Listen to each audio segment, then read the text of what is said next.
Welcome to another edition of The Narrative, where as always we'll be telling it like it is. Today we're out on the streets, exploring the daily struggle for survival. Amongst the glitz and glamour of the high-rise buildings, the bars and the restaurants lies a more sinister issue within our society, right here on our doorstep in Manchester. The problem of homelessness. It exists right here and is plaguing our society.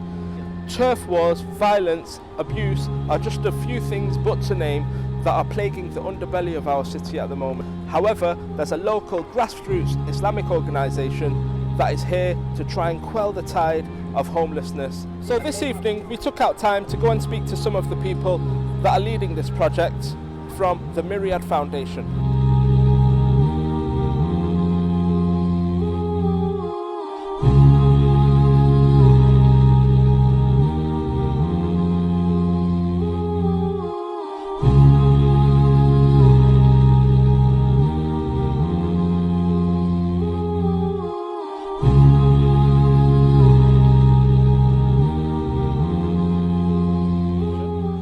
So Naveed, why is it you do this every week?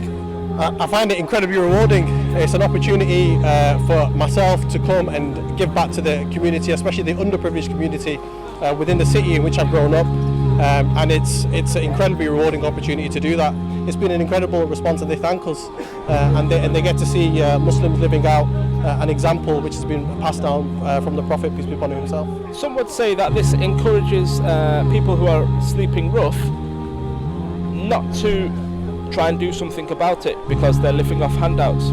Well, I can only speak from my own experience, and part of what we do in this service, as well as giving food, is to speak to the service users and find out what their experiences are like, what sort of difficulties they're having.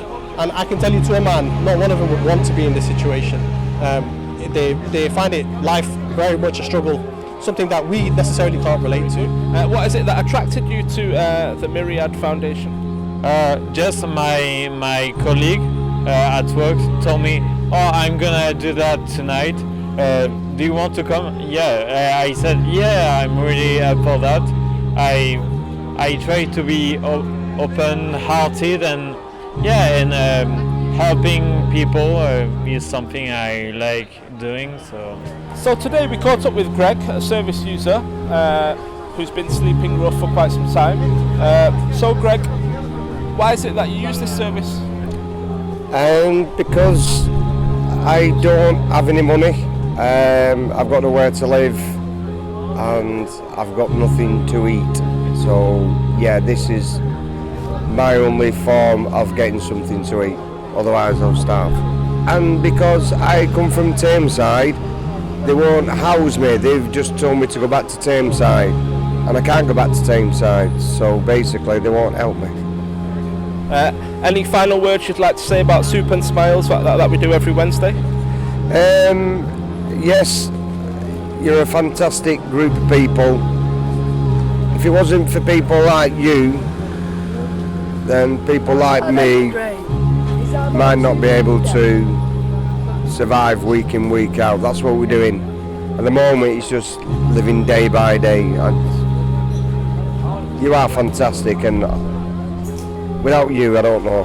I wouldn't be here, mate. I wouldn't be here. Ladies and gentlemen, as you can see by the chalking on the statue behind me, 1 in 9 rough sleepers are ex-military. Underneath the chalking, what it says is Great Britain with question marks at the end, basically illustrating how dire the situation is. Government cuts, welfare reform and economic gloom, as well as things like alcohol, substance abuse, are only a few things but to mention that have led to disillusionment for homeless sleepers. Although there are positives from today's narrative, as the winter nights are closing in, it's looking bleak. I'm Swari Maslam, out in the field with The Narrative, telling it like it is.